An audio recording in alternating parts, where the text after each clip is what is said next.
رسوله لا نبي بعده. اللهم صل وسلم على هذا النبي الكريم محمد وعلى آله وأصحابه ومن تبعهم بإحسان إلى آخر الزمان. أما بعد فيا معاشر المسلمين والمسلمات رحمكم الله، أوصيكم وإياي بتقوى الله فقد فاز المتقون. الله أكبر الله أكبر الله أكبر ولله الحمد. Ma'asyiral muslimin wa zumratal mu'minin, sidang yang saya hormati. Pertama-tama mari kita panjatkan puji serta syukur Allah Subhanahu wa taala yang sampai saat ini masih memberikan kepada kita berbagai macam nikmat, terutama nikmat iman, nikmat Islam serta nikmat sehat walafiat, sehingga kita dapat menjalankan tugas dan kewajiban kita kaum muslimin, yaitu menjalankan ibadah kepada Allah Subhanahu wa taala. Salawat dan salam yang kita sampaikan kehadiran junjungan kita Nabi besar Muhammad sallallahu alaihi wasallam, dengan harapan mudah-mudahan kita termasuk umat yang mendapat syafaatnya di yaumil qiyamah. Selanjutnya saya berwasiat khususnya bagi pribadi saya dan kaum muslimin sekalian, marilah senantiasa kita meningkatkan kualitas takwa kita kepada Allah Subhanahu wa taala. Takwa dalam arti yang sebenar-benarnya, yaitu menjalankan perintahnya dan menjauhkan larangannya. Mudah-mudahan dengan meningkatkan kualitas takwa kita kepada Allah Subhanahu wa taala, kita akan termasuk orang yang berbahagia fid dunya wa dunya wal akhirah. Amin ya rabbal alamin. Allahu akbar Allahu akbar Allahu akbar walillahil hamd. Ma'asyiral muslimin wal muslimat rahimakumullah. Pada hari ini tanggal 1 Syawal 1445 Hijriah, kaum muslimin di mana saja berada keluar dari rumah dan tempatnya masing-masing menuju tempat-tempat ibadah. Mereka melaksanakan sholat sunnah Id. Kita menggemakan takbir kepada Allah Subhanahu wa taala sebagai wujud ketundukan kita kepada Allah, pengakuan kita kepada Allah bahwasanya tidak ada Tuhan yang patut disembah dengan sebenar-benar kecuali Allah, Tuhan yang Maha Kuasa, Tuhan yang Maha Esa, bahwa kita sebagai hambanya tidak mempunyai kemampuan apa-apa tanpa pertolongan dari Allah Subhanahu wa taala. Allahu akbar Allahu akbar walillahil hamd. Para jamaah sekalian yang saya muliakan, Ramadan baru saja berakhir. Alhamdulillah kita sudah menjalankan ibadah Ramadan 1 bulan penuh dengan sebaik-baiknya, sebagai ketundukan dan kepatuhan kita kepada Allah Subhanahu wa taala. Sebagaimana ayat yang Allah sampaikan dalam Al-Qur'an, ya ayyuhalladzina amanu kutiba alaikumusiyam kama kutiba alal ladzina min qablikum la'allakum tattaqun. Wahai orang-orang yang beriman, telah diwajibkan kepada kamu berpuasa sebagaimana diwajibkan kepada orang-orang sebelum kamu, agar kamu menjadi orang yang bertakwa. Perintah puasa Allah mulai dengan ya ayyuhalladzina amanu, ini menandakan bahwa orang yang beriman dengan sempurna yang bisa menjalankan ibadah puasa dengan sebaik-baiknya. Bisa saja orang mengaku Islam, tapi mungkin dia tidak beriman dengan sempurna, sehingga pengakuan Islam, tapi mereka tidak menjalankan ibadah puasa di bulan Ramadan. Boleh jadi dia mengaku Islam, tapi dia tidak menjalankan ibadah tarawih di malam harinya, dan juga tidak menjalankan ibadah-ibadah baik lainnya selama suci Ramadan. Ma'asyiral muslimin wal muslimat sedang yang berbahagia, sebagai umat yang beriman, yang bertakwa kepada Allah, adalah yang tidak layak mempertanyakan terhadap apa yang Allah perintahkan kepada kita. Kalau kita masih bertanya kenapa harus puasa, kenapa harus sholat, kenapa harus zakat, maka kita harus pertanyakan kualitas keimanan kita kepada Allah. Sebagai tanda orang yang bertakwa dan beriman, mereka menjalankan perintah Allah tanpa bertanya kenapa harus menjalankan perintah-perintah Allah. Allahu akbar Allahu akbar Allahu akbar walillahil hamd. Selepas Ramadan, kita masuk 1 Syawal, merupakan hari kemenangan bagi orang-orang yang menjalankan puasa. Lissaimi farhatani, farhatun indal iftar wa farhatun indal liqa'i rabbi. Bagi orang yang berpuasa ada 2 kegembiraan. Yang pertama kegembiraan ketika dia berbuka. Tidak ada orang yang tidak gembira ketika datangnya waktu maghrib, dan tidak ada yang mengulur waktu ketika datangnya waktu maghrib. Sehingga ada lelucon mengatakan bahwa umat Islam yang paling disiplin adalah ketika berbuka puasa, karena semuanya tepat waktu ketika kita berbuka. Tapi lain halnya dengan pekerjaan-pekerjaan yang lainnya. Ketika 1 Syawal bergembira. Tidak ada orang yang tidak bergembira datangnya 1 Syawal. Sehingga kata Nabi, bagi orang yang puasa ada 2 kegembiraan, yaitu kegembiraan ketika dia berbuka, dan nanti kegembiraan indah liqa'i Rabbi, ketika kita berada di surganya Allah Subhanahu wa taala, kita akan berjumpa kepada Allah Subhanahu wa taala. Allahu akbar walillahil hamd. Kegembiraan Syawal bukan karena kita memakai pakaian yang baru. Satu syair mengatakan ayat liman labisa jadi walakin liman ta'atuhu tazid. Bukanlah orang yang berhari raya, adalah orang yang menggunakan pakaian-pakaian baru, rumah baru, bangku baru, mobil baru, dan kendaraan yang baru. Tapi orang-orang yang berid adalah orang yang bertambah ketaatannya kepada Allah Subhanahu wa taala.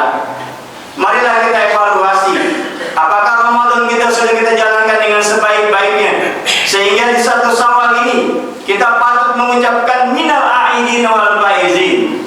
Karena ucapan minal aidin wal faizin hanya diperuntukkan orang-orang yang berpuasa sebulan penuh, sehingga layaklah dia mengucapkan minal aidin. Semoga kita sebagai orang-orang yang kembali dalam fitrah, wal faizin, dan semoga kita menjadi orang yang beruntung.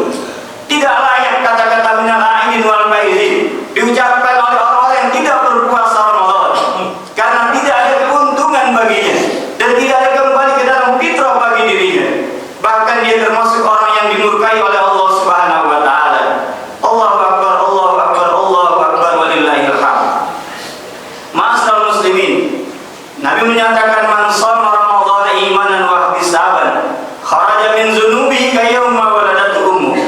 Barang siapa puasa di siang hari bulan Ramadan dan menghidupkan malamnya dengan ibadah-ibadah sunnah, maka ketika masuk 1 Syawal, dosa mereka diampuni oleh Allah seperti bayi yang baru keluar dari perut ibunya.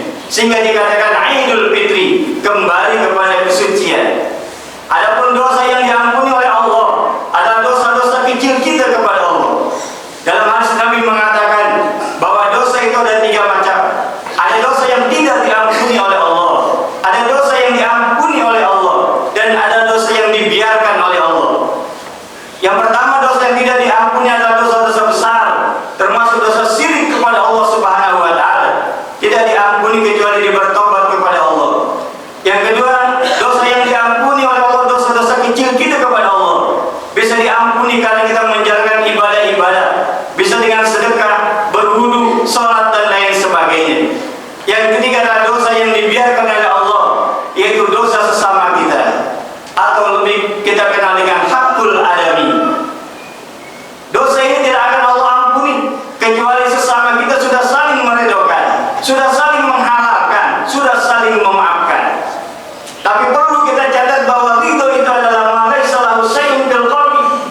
Tidak ada sesuatu perasaan apapun di dalam hati.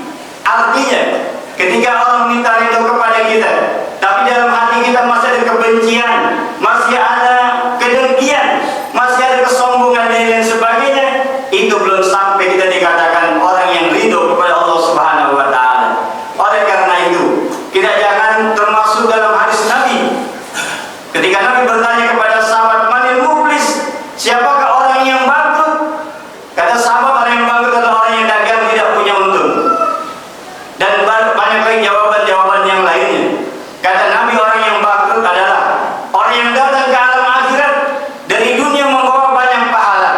Pahala sedekah, pahala sholat, pahala puasa, pahala haji, pahala umroh, dan pahala lainnya.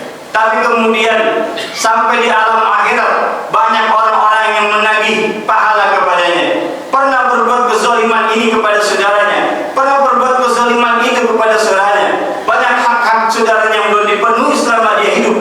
Maka di alam akhirat pahala yang kita bawa akan diminta oleh saudara-saudara kita yang ketika di alam dunia belum kita selesaikan urusannya. Bahkan kata Nabi, kalau kebaikan kita sudah habis, maka dosa saudara kita diambil dan akan diberikan kepada kita, faturihat al-nar, kemudian kita dimasukkan ke dalam api neraka.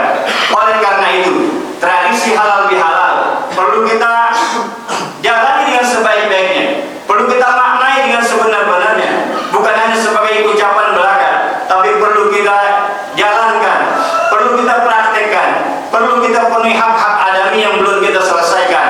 Mudah-mudahan Ramadan kita yang sudah kita jalankan 30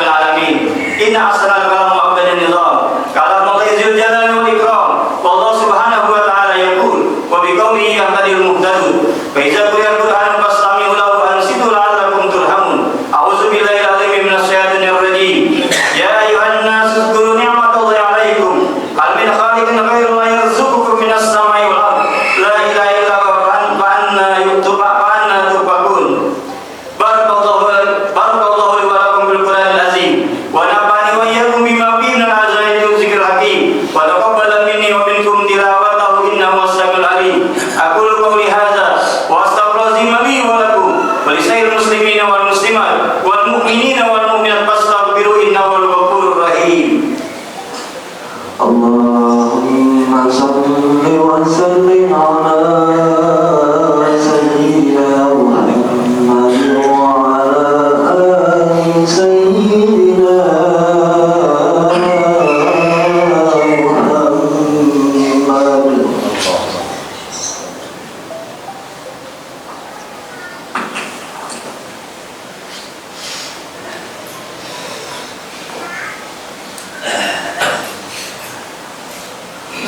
الله أكبر الله أكبر الله أكبر الله أكبر الله أكبر الله أكبر الله أكبر الله أكبر كبيرا والحمد لله كثيرا وسبحان الله بكرة وأصيلا لا إله إلا الله والله أكبر الله أكبر ولله الحمد الحمد لله حمدا كثيرا كما أمر وأشهد أن لا إله إلا الله وحده لا شريك له إقرارا بالربوبية وإرغاما لمن جحد به وكفر وأشهد أن سيدنا محمدا عبده ورسوله سيد البشر اللهم صل وسلم على سيدنا محمد وعلى آله وصحبه المصابيح الغرر ما اتصلت عين بنظر وأذن بخبر من يومنا هذا إلى يوم المحشر أما بعد فيا أيها الناس اتقوا الله بما أمر وانتهوا عما نهى عنه واحذر واعلموا أن الله تبارك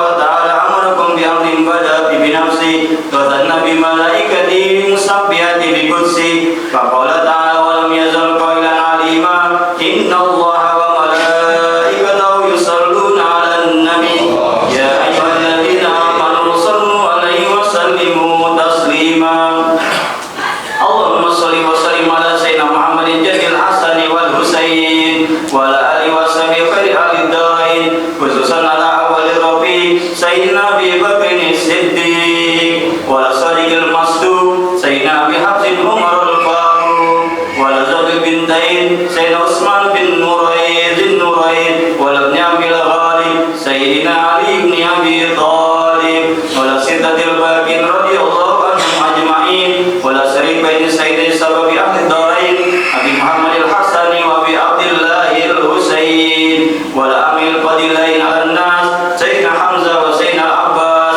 وعلى بقية الصحابة أجمعين وعلى التابعين والتابعين بإحسان إلى يوم الدين وعلينا برحمتك يا أرحم الراحمين اللهم اغفر للمؤمنين والمؤمنات والمسلمين والمسلمات الأحياء منهم والأموات اللهم اجعل الإسلام والمسلمين واجعل الشرك والمشركين واجعل عبادك الموحدين واغفر من نصر الدين واغفر من خذل المسلمين ودمر أعداء الدين وأعل كلمتك إلى يوم الدين اللهم ارفع عنا البلاء والوباء والزلازل والمحن والسوء الفتن ما ظهر منها وما بطن من بلدنا هذا خاصة وسائر بلدان المسلمين عامة يا رب العالمين اللهم اصلنا ديننا الذي اسمة أمرنا واصلنا دنيانا التي فيها معاشنا واصلنا آخرتنا التي فيها معادنا واجعل الحياة زيادة لنا في كل خير واجعل الموت راحة لنا من كل شر